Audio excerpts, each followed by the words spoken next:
इस बीच बड़ी खबर है मारवाड़ जंक्शन से, जहां अवैध मादक पदार्थों के रोकथाम को लेकर आरपीएफ का अभियान लगातार जारी है। आरपीएफ पुलिस ने लावारिस बैग में पड़ी शराब को पकड़ा है। रेलवे स्टेशन के प्लेटफॉर्म 3 पर 6 लावारिस बैग में भरी थी अवैध शराब। ये बड़ी जानकारी, बड़ी खबर। शराब में बियर की 80 नग बोतल पकड़ी गई है। संभावित कीमत 54,570 बताई जा रही है। आरपीएफ के एएसआई सुरेंद्र सिंह, रामकिशोर व कांस्टेबल रामदेव सुरेश कुमार ने पकड़ी है शराब। ये बड़ी खबर, बड़ी जानकारी। वहीं आरपीएफ पुलिस के थानाधिकारी मदन लाल के नेतृत्व में अभियान चलाया जा रहा है। तो बड़ी खबर, बड़ी जानकारी दे रहे हैं मारवाड़ जंक्शन से, जहां पर अवैध मादक पदार्थों के रोकथाम को लेकर आरपीएफ का अभियान लगातार जारी है।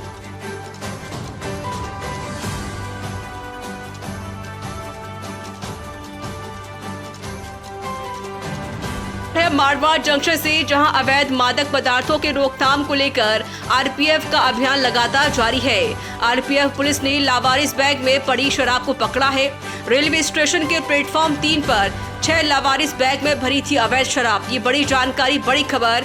शराब में बियर की 80 नग बोतल पकड़ी गई है। संभावित कीमत 54,570 बताई जा रही है। आरपीएफ के एएसआई सुरेंद्र सिंह, रामकिशोर व कांस्टेबल रामदेव सुरेश कुमार ने पकड़ी है शराब। ये बड़ी खबर, बड़ी जानकारी। वहीं आरपीएफ पुलिस के थानाधिकारी मदन लाल के नेतृत्व में अभियान चलाया जा रहा है। तो बड़ी खबर, बड़ी जानकारी दे रहे हैं मारवाड़ जंक्शन से, जहां पर अवैध मादक पदार्थों के रोकथाम को लेकर आरपीएफ का अभियान लगातार जारी है।